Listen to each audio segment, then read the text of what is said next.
The Klingons used a terrifying weapon during their first appearance on Star Trek, the original series that has never been shown on screen.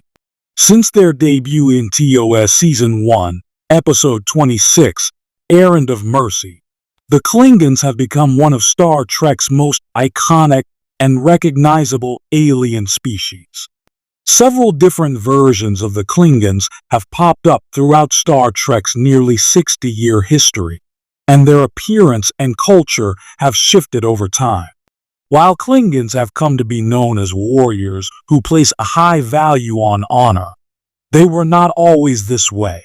In Errand of Mercy, Captain James T. Kirk, William Shatner, and Mr. Spock, Leonard Nimoy, encounter a group of Klingons led by Commander Kor, John Colicos. The Klingons want control of the strategically located planet of Organia, and the USS Enterprise has been sent to prevent that. While Kirk poses as a local and Spock poses as a Vulcan merchant, the Klingons grow suspicious of the pair's presence on the planet. Kor takes over as the military governor of Organia and employs a weapon known as the Mind Scanner to interrogate Spock. Although Kor uses the Mind Scanner to interrogate Spock in Errand of Mercy, the device is never seen on screen. The Klingons take Spock to another room to investigate his claims of being a Vulcan merchant. When one of the Klingon officers returns, he informs Kor that Spock's mind is remarkably disciplined, and that the Vulcan is who he claims to be.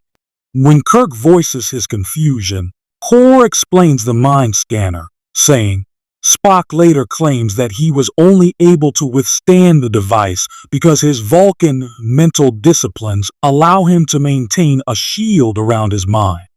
Kor mentions his mind-scanning device several times throughout Errand of Mercy, threatening to use it on Kirk, but the episode never actually shows the device on screen.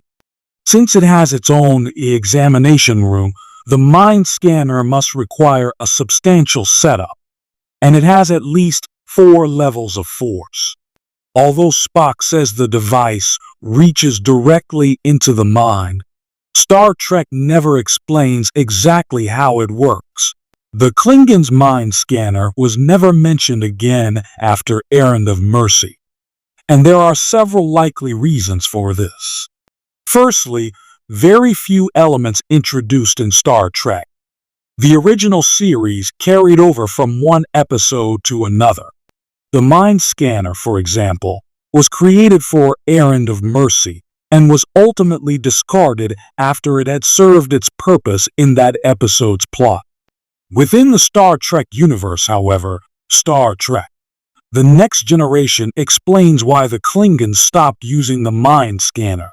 Star Trek: The Next Generation reinvented the Klingons as a species, establishing them as a race of warriors who valued honor above all else.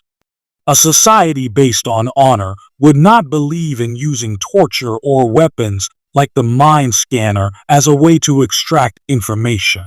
Kor himself returned with a new look in Star Trek: Deep Space Nine, further emphasizing how Star Trek had changed the Klingons. Various blades, such as a bat'leth, became Klingons' weapons of choice, and their Mind Scanner from Star Trek, the original series, became a thing of the past.